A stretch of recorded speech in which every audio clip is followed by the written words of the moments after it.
그리스의 유명한 철학자 소크라테스에게는 크산티페라고 하는 부인이 있었습니다. 그런데 이 크산티페라고 하는 사람은 역사적으로 악처 중에 한 사람이에요. 악처로 역사에 기록된 사람입니다. 한 번은 소크라테스가 집 밖에서 제자들과 함께 이야기를 하고 있는데 2층 창문이 열리면서 소크라테스 그 부인이 막 소크라테스에게 막 소리를 막 치는 거예요.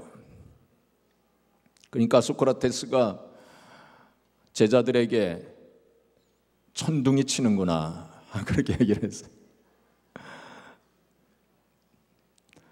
조금 있다가 이 크산티페가 물동이에다가 물을 가득 담아가지고 그 2층에서 그 소크라테스 머리 위에 싹 쏟아 부었어요. 그러니까 소크라테스가 제자들에게 물을 툭툭 털면서 천둥이 치면 소나기가 오는 법이다 그랬습니다. 제자들이 그 광경을 보고 그 소크라테스에게 선생님 우리도 결혼을 해야 됩니까? 하고 그렇게 물으니까 이 소크라테스가 대답하기를 해야지. 결혼을 해라. 좋은 아내를 만나면 행복한 인생을 살게 될 것이고 저런 아내를 만나면 나와 같이 철학자가 될 것이다. 그렇게 얘기했답니다. 그런데 여러분, 학자들은 그 소크라테스의 그 결혼 생활이 그렇게 불행하게 된 원인이 그 부인에게 있었던 것이 아니고 소크라테스에게 있었다라고 그렇게 보는 학자들이 많이 있어요. 왜냐하면 소크라테스가 가정생활은 내팽개치고 그냥 제자들과 함께 밖으로만 쏘다녔기 때문에 그래서 그러한 결혼 생활을 하게 된 것이다 라고 그렇게 봅니다. 이 소크라테스에게 당신은 행복한 결혼 생활을 원합니까? 아니면 유명한 철학자가 되는 것을 원합니까? 둘 중에 하나를 선택하라고 한다면 뭐라고 대답했을까요? 아마도 그가 진정 지혜로운 자였다면 행복한 결혼 생활을 택하리라 저는 그렇게 생각을 합니다. 그만큼 결혼 생활, 가정 생활은 중요하기 때문입니다. 우리가 이 땅에 살면서 출세하고 성공하고 명예를 얻고 권세를 얻는 그것보다 더 중요한 것이 가정 생활이에요. 가정 생활의 행복입니다. 결혼 생활의 행복입니다. 그래서 하나님께서는 성경에 이 가정생활, 결혼생활에 대해서 여러 번 말씀하고 계시는 겁니다. 그리고 하나님께서 이 세상에 어떤 제도보다도 먼저 이 가정이라고 하는 제도를 제일 먼저 만드신 거예요. 그렇죠?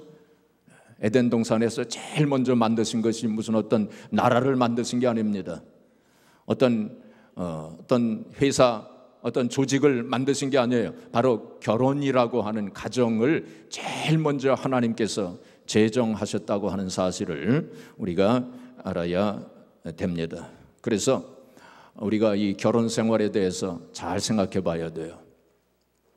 사실 학교에서 결혼 생활은 이렇게 해야 된다, 가정 생활 이렇게 해야 된다 배워본 적이 없어요.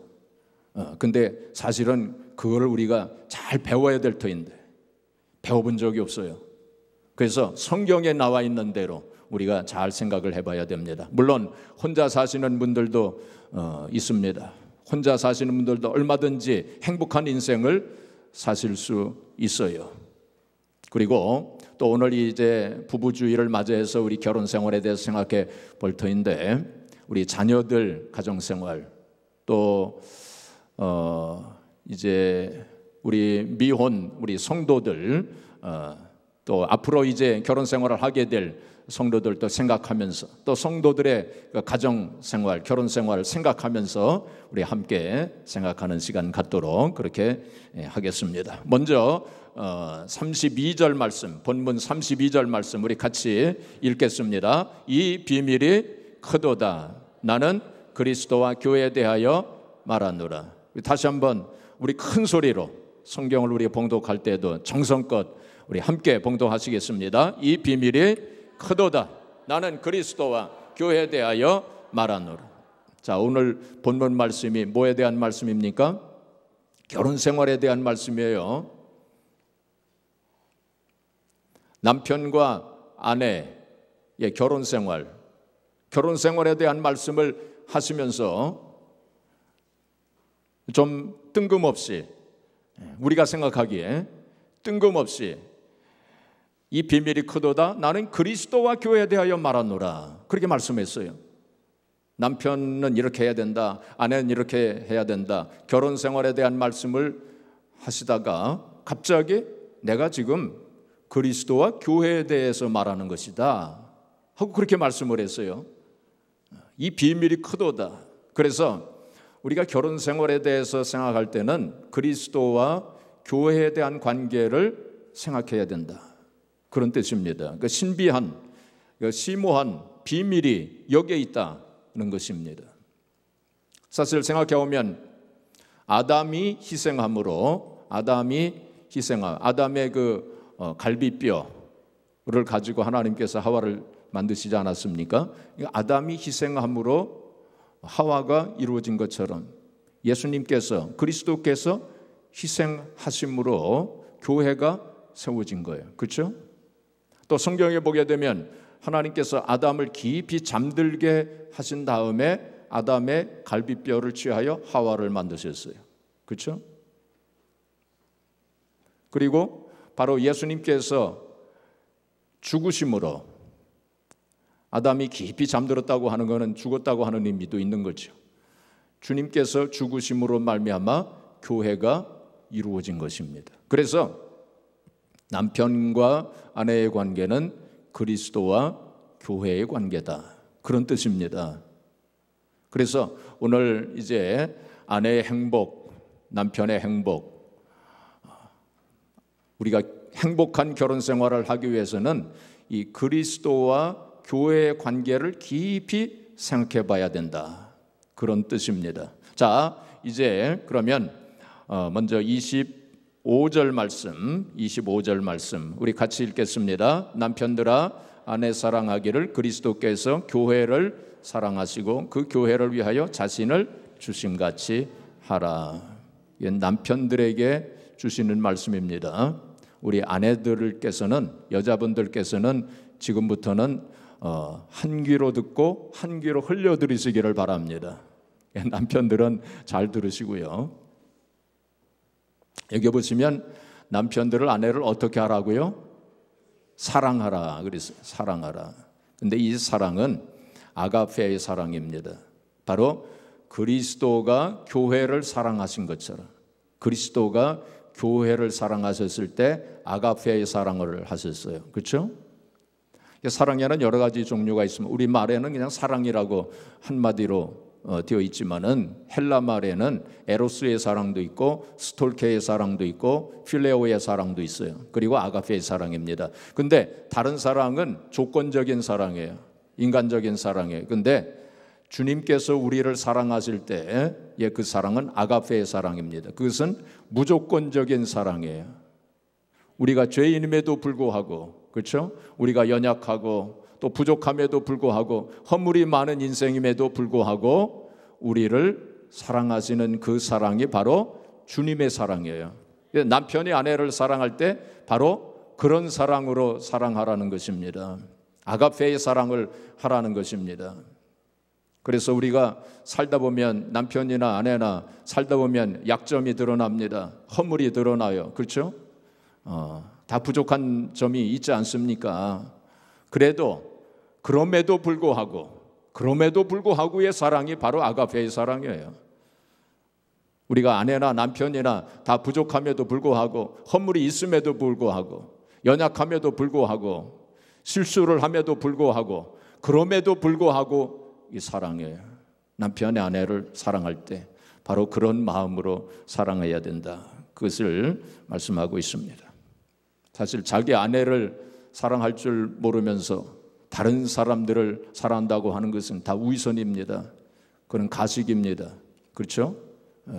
자기 옆에 있는 사람, 자기 가족을 사랑하지 못하면서 다른 사람, 타인을 사랑한다고 하는 것은 그거는 그럴 수 없어요. 그건 위선이에요. 가식입니다. 그리고 우리가 어떤 사람을 아내로 맞아 혹은 남편으로 맞아 우리가 산다고 하는 것, 끝까지 사랑하는 것입니다. 그리고 다른 사람들하고 비교하지 말아야 돼요. 자기 아내를 다른 사람들과 비교하지 말아야 돼요. 자기 남편을 다른 남자와 비교하지 말고 자기 아내만 바라보고 자기 남편만 바라보고 그렇게 사시기 바랍니다. 아멘 소리가 없어요. 그래서 남편들은 자기 아내만 여자로 생각해야 돼요. 다른 여자들은 중성으로 생각해야 돼요. 아내들도 마찬가지. 자기 남편만 남자로 생각하고 다른 남자들은 뭐로 생각해야 돼요? 중성으로 생각하고 그렇게 살아야 돼요. 하나님께서 다 가장 적당한 사람을 배우자로 우리에게 주신 줄 믿고 감사하면서 살아야 돼요. 어떤 경로잔치가 열렸는데 할아버지 할머니들이 많이 모였어요. 그 사회자가 그 할머니 할아버지들한테 이렇게 물었답니다. 여러분, 할아버지 할머니들 다시 태어나도 현재의 남편과 현재의 아내와 다시 결혼하고 싶으신 분들을 한번 손 들어보세요 하고 그러니까 할머니 할아버지들이 한 사람도 손을 들지를 않더래요. 근데 어떤 할머니가 손을 든 거예요. 그 사람들이 쳐다보고 감탄을 했어요. 그 할머니가 뭐라고 그랬겠습니까? 고놈이요 그랬답니다. 다 사실 사람들이 다 비슷비슷합니다. 그렇죠? 살다 보면 다 부족함이 있고 다 허물이 있고 다 그런 거예요. 하나님께서 나에게 배우자를 주실 때 가장 나에게 맞는 사람, 가장 나에게 이상적인 그런 배우자를 주셨다고 하는 것을 믿고 그렇게 감사하면서 남편만 바라보고 아내만 바라보면서 그렇게 살아야 돼요. 그래서 한국에서는 어떤 부부가 있었는데 한국에 지금 미국도 마찬가지죠. 지하철 타면은 이 앞사람 쳐다보게 돼 있잖아요. 그렇죠? 앞사람만 이렇게 좀 어떤 때는 조금 민망하기도 하고 어디 쳐다볼 데가 없어가지고 그러기도 하는데 그 아내는 그 한국의 어떤 아내가 지하철을 남편하고 같이 타게 되면 옆자리에 앉지 않고 앞자리에 앉는데 자기만 쳐다보라고.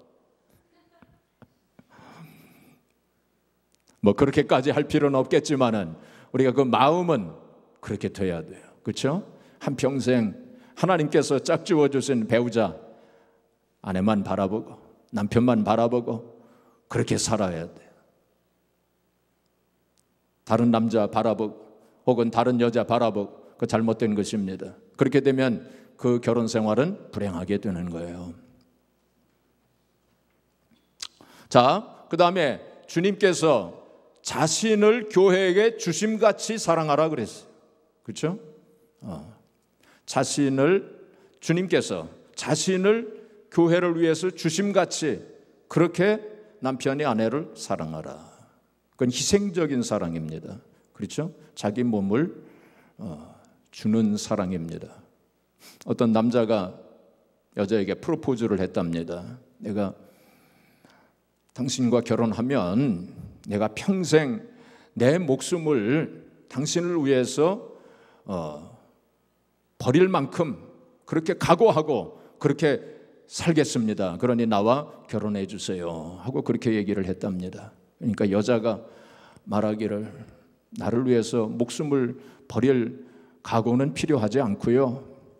한평생 저녁 설거지나 좀 해주세요. 그랬대요. 그러니까 이 남자가 한참 생각하더니 그건 곤란한데요. 그러더래요. 우리가 자신을 주심같이 한다면 뭐 설거지가 문제겠습니까? 그보다 더한 것도 해야죠. 그렇죠? 근데 우리가 한국에서 우리가 어떤 전통적인 우리의 한국 사이에서는 지금은 많이 달라졌지만은 아내는 남편에 예속되어 있고, 그리고 남편이 아내 위에 군림하는 그러한 전통 속에서 우리가 살아왔죠. 지금 물론 많이 달라졌습니다. 요즘에는 사실 아내들이 남편 위에 군림하는 그런 시대가 된 것 같습니다. 근데 하여튼 그리스도께서 자신을 주심같이 사랑해야 된다, 그렇게 말씀했어요. 사실 생각해 보면 주님께서 제자들에게 군림하는 자세를 가지신 적이 없으세요. 오히려 주님은 섬김의 종으로 오셨어요. 그렇죠? 또 제자들의 발을 씻겨주시는 그런 모습을 우리에게 보여주셨어요. 바로 남편은 그 같은 마음으로 아내를 사랑해야 된다. 발을 씻겨주는 마음으로 섬김의 자세를 가지고 아내를 사랑해야 된다. 그게 사실 우리가 남편이나 아내나 서로 섬김의 종으로 그렇게 결혼 생활을 해야 돼요. 섬기는 마음으로 살아가야 됩니다. 사실 섬기는 사람이 더 행복할까요? 아니면 섬김을 받는 사람이 행복할까요? 성경적인 말씀은 섬기는 사람이 더 행복하다는 거예요. 그래서 남편이나 아내는 서로 섬기면서 그렇게 살아야 한다는 것입니다. 자, 그 다음에 26절, 27절 우리 같이 26절, 27절 같이 봉독하겠습니다. 이는 곧 물로 씻어 말씀으로 깨끗하게 하사 거룩하게 하시고 자기 앞에 영광스러운 교회로 세우사 티나 주름 잡힌 것이나 이런 것들이 없이 거룩하고 흠이 없게 하려 하심이라. 여기 주님께서 교회를 세우실 때 영광스러운 교회로 세우셨다는 거예요.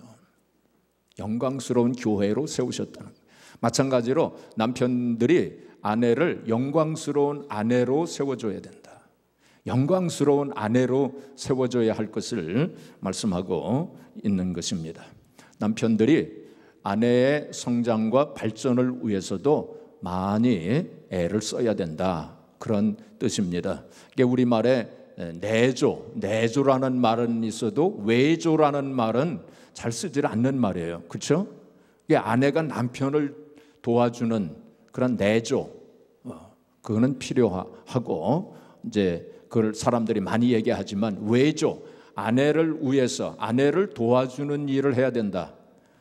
그것도 사실 필요하다는 것입니다. 성경적인 말씀은 바로 아내의 성장과 발전을 위해서도 많이 남편이 도와줘서 영광스러운 아내가 되도록 그렇게 해야 된다, 그런 뜻입니다. 우리가 전통적인 한국 사회에서는 남편들은 밖에 나가서 일함으로 이제 세상적으로 지위를 얻고 성장하고 또 발전하지만은 여자들은 집에서 아기를 키우고 집안 살림 하느라고 뒤에 처져지는 그런 경우가 많이 있지 않았습니까? 그런데 그건 잘못된 거라는 거죠. 그래서 아내가 성장하고 발전할 수 있도록 남편들도 많이 도와줘야 된다, 그것을 말씀하고 있는 것입니다. 자, 베드로전서 3장 7절 우리 같이 읽겠습니다. 남편들아, 이와 같이 지식을 따라 너희 아내와 동거하고 그를 더 연약한 그릇이요 또 생명의 은혜를 함께 이어받을 자로 알아 귀히 여기라. 이는 너희 기도가 막히지 아니하게 하려 함이라. 여기 보시면은 아내를 가리켜서 무슨 그릇이라고 했어요?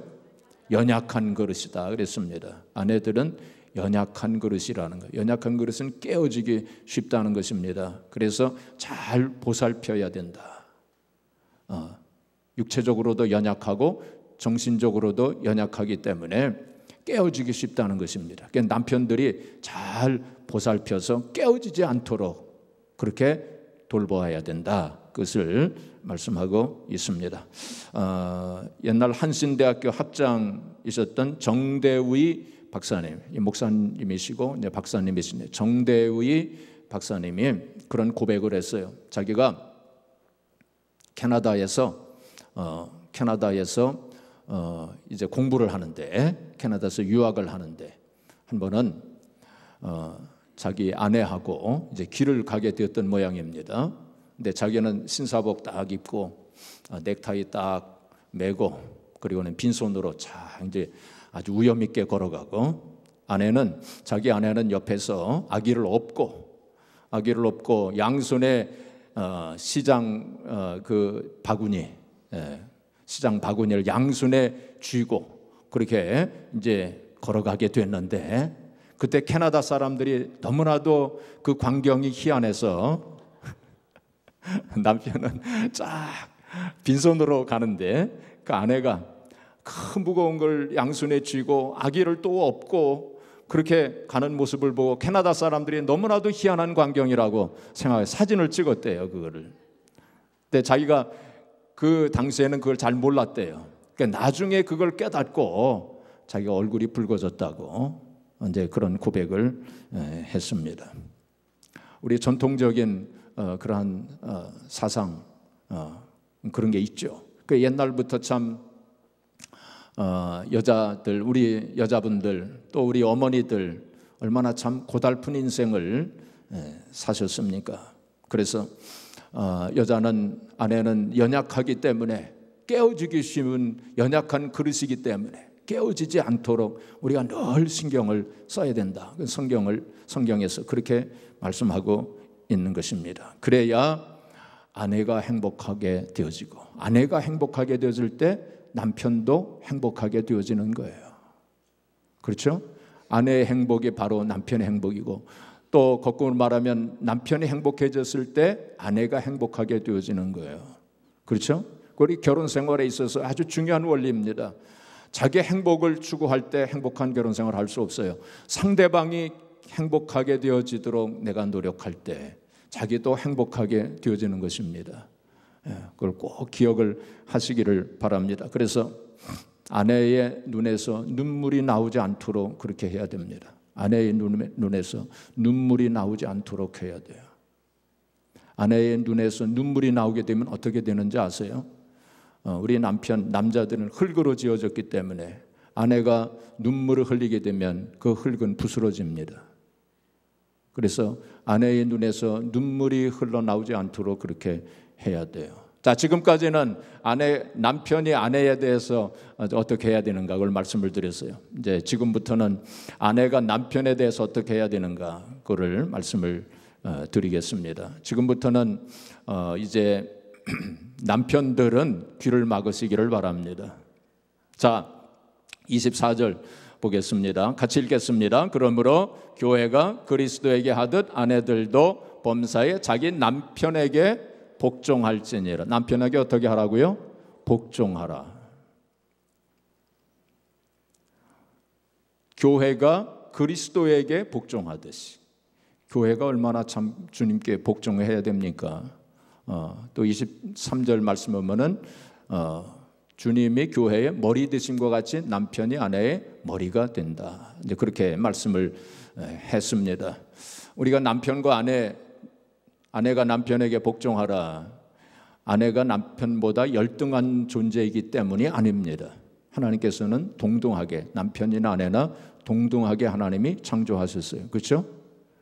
탈무드에 보면은 그런 이야기가 나옵니다. 뭐라고 말했느냐면은 하나님께서 하와를 만드실 때 아담의 머리뼈로 만드시지 아니하신 것은 하와가 아담 머리 위로 올라가지 않도록 하기 위함이고, 하나님께서 하와를 만드실 때 아담의 발뼈로 만드시지 아니하신 것은 아담이 하와를 발로 짓밟지 못하도록 그렇게 하시고, 갈비뼈로 만드신 것은 남편과 아내가 동등한 존재임을 말씀한 것이다. 그렇게 말씀을 했어요. 그래서 하나님께서 아담의 갈비뼈에서 아담을 깊이 잠들게 한 다음에, 그래서 마취를 발견한 사람이 바로 성경의 그 말씀을 가지고 힌트를 얻어가지고 마취하는 것을 발견했다고 합니다. 하나님께서 수술을 하신 거죠. 마취를 시켜가지고 깊이 잠들게 하신 다음에 아담의 갈비뼈를 하나 취해가지고 하와를 만드셨죠. 그렇죠? 자, 여기서 한 가지 좀 참고적으로 말씀을 좀 드리겠습니다. 자, 여러분 한번 생각을 해보세요. 하나님께서 아담의 갈비뼈를 가지고 하와를 만드셨죠. 그렇기 때문에 남자들에게는 갈비뼈가 여자들보다 하나가 적겠습니까? 아니면 똑같겠습니까? 어떨까요? 남자들은 갈비뼈가 여자들보다 하나가 적겠죠? 그 맞습니까? 틀립니까? 그럴 것 같죠? 아닙니다. 똑같습니다. 그렇게 생각하시는 분들도 있어요. 근데 그건 잘못된 생각이에요. 똑같아요. 남자나 여자나 갈비뼈 한번 집에 가셔서 한번 이렇게 다 세보세요. 이렇게 똑같아요. 왜 그런지 아세요? 그건 하나님께서 우리가 이제 아담이 후손들을 쭉 낳잖아요. 그럴 때 유전인자를 따라서 자식이 태어나는 것이지, 이 팔 한쪽이 없는 사람이 자식을 낳았을 때 팔 한쪽이 없는 자식이 낳나요? 그렇지는 않잖아요. 그렇죠? 눈 한쪽이 없다고 그래서 자식도 눈 한쪽이 없는 자식이 나오나요? 그렇지는 않아요. 다 유전인자에 따라서 탄생이 되는 것이고, 그 다음에 아주 중요한, 아주 제도 놀란 그런 신비한 일이 있는데, 이 하나님께서 왜 특별히 이 갈비뼈를 가지고 하와를 만드셨을까? 거기는 신비한 이유가 있어요. 그건 뭐냐면은 이 갈비뼈는 다른 뼈, 우리 인체에 여러 뼈가 많잖아요. 뼈가 많지 않습니까? 이 수많은 뼈 중에서 갈비뼈만 다시 재생을 해요. 다른 뼈는 재생을 하지 않습니다. 그런데 갈비뼈는 재생이 가능한 뼈예요. 그러니까 어떻게 했겠습니까? 하나님께서 아담을 깊이 잠들게 하신 다음에 갈비뼈를 하나 취했어요. 그리고 하와를 만들었어요. 그러면은 얼마 안 있어가지고 갈비뼈가 다시 생겨난 거예요. 아담의 갈비뼈가 그대로 다시 재생이 된 겁니다. 근데 다른 뼈는 그렇게 재생이 안 돼요. 그래서 지금도 의사들이 이 뼈가 문제가 생겼을 때, 이 턱뼈가 문제가 생겼다든지, 무슨 코뼈가 문제가 생겼다든지, 무슨 발뼈가 문제가 생겼다 그러면은 갈비뼈에서 뼈 부분을 채취해가지고 갈비뼈를 그걸 잘라가지고 이 턱뼈라든지 이 다른 뼈를 그걸 수술을 해요. 그러면 어떻게 되겠습니까? 갈비뼈는 도로 생겨나요. 또 참 신비하죠. 이게 하나님께서 모든 걸 다 아시는 하나님이시니까 그 옛날 사람이 성경을 썼다면 그걸 어떻게 알았겠어요? 근데 하나님께서 우리 인간을 창조하셨기 때문에 아담의 갈비뼈를 하나 취해도 금방 생겨나는 거 하나님이 아시기 때문에 그렇게 창조하신 거예요. 자, 하여튼 제가 좀 참고적으로 말씀을 드린 것이고, 하나님께서 분명히 성경을 쓰셨다고 하는 사실을 우리가 알 수가 있습니다. 하여튼 갈비뼈로 하와를 만드신 것은 바로 동등한 존재로, 남편이나 아내가 동등한 존재, 역할이 다를 뿐이죠. 그렇죠? 그리고 가정의 질서를 위해서 하나님이 질서의 하나님이시라고 그랬어요. 그래서 바로 순종하라, 아내는 남편에게 순종하라, 그 말씀은 최종 결정권을 남편에게 주라, 그런 뜻입니다. 물론 같이 상의하고 또 같이 기도하면서 어떤 문제에 대해서 결정을 할 때 남편에게 최종 결정권을 주라, 그런 뜻입니다. 그래서 아내들은 남편이 잘 결정할 수 있도록, 지혜로운 결정을 할 수 있도록 남편을 위해서 많이 기도해야 된다고 하는 것입니다. 그리고 돕는 배필이라고 그랬어요. 아담에게 돕는 배필을 주리라 하시고 하와를 주시지 않았습니까? 돕는 배필. 그래서 남자들은 부족한 면이 많아요. 도움이 필요한 사람들이에요. 남편들은 도움이 필요한 사람들이에요. 도와줘야 됩니다. 그리고 남자는 흙으로 만들어졌고 여자는 뼈로 만들어졌기 때문에 여자가 더 강한 존재예요. 그래서 아내들은 남편을 많이 도와주시기를 바랍니다. 물론 우리가 남편과 아내가 서로 보충해주고 보완해주고 서로 도와주는 역할을 해야 됩니다. 자, 33절 말씀, 33절 말씀 우리 성경을 좀 펴세요. 성경을 펴세요. 스크린에 안 나오는 말씀입니다. 33절 말씀 우리 성경을 좀 우리 같이 읽도록 하겠습니다. 33절 말씀. 자, 33절 말씀 우리 에어컨을 좀 켜야 될 것 같아요. 33절 말씀 우리 같이 읽겠습니다. 그러나 너희도 각각 자기의 아내 사랑하기를 자신같이 하고 아내도 자기 남편을 존경하라 그랬습니다. 그래서 남편은 아내를 어떻게 하고요? 사랑하고, 그리고 아내는 남편을 어떻게 하라고요? 존경하라 그랬습니다. 그래서 우리가 흔히 말하기를 아내는 사랑을 먹고 또 남편은 뭐를 먹고? 존경을 먹고 산다 그랬어요. 남자들은 존경을 먹고 삽니다. 그래서 남편을 존경하지 않고 아는 아내는 남편의 사랑을 못 받고 외롭고 비참하게 됩니다. 전 세계를 지배할 만큼 위대한 남자일지라도 자기 아내로부터 진정한 복종을 받지 못하면 외롭고 비참한 존재가 됩니다. 밖에서는 가장 낮은 위치에 있는 남자일지라도 가정 안에서는 왕과 같은 존재가 되어야 합니다. 그래서 남편은 왕이 되고 그러면 아내는 왕비가 되는 거예요. 그리고 자녀들은 왕자, 공주가 되는 것입니다. 바로 그러한 가정이 궁전이 되는 거예요. 아내가 아무리 아는 것이 많고 하는 일이 많아도 아내가 남편을 존귀히 여기지 않으면 불행하게 됩니다. 사탄은 끊임없이 말하기를 너 자존심 죽이지 마라. 너는 남편보다 훌륭하다. 친정 가문이 훨씬 좋다. 너도 주체성을 살려라 라고 사탄은 계속 말합니다. 거기에 넘어가면 안 됩니다. 남편에 대한 존경심을 가지고 결혼 생활을 해야 됩니다. 그리고 남편을 세워주고 용기를 줘야 합니다. 세워줘야 돼요. 아내만 연약한 존재가 아니라 남편도 연약한 존재들이에요. 겉으로 볼 때는 강한 것 같지만 남자들 심히 연약합니다. 부족합니다. 그래서 아내들께서는 남편들을 불쌍하게 여겨주시기를 바랍니다. 그래서 잘 세워줘야 돼요.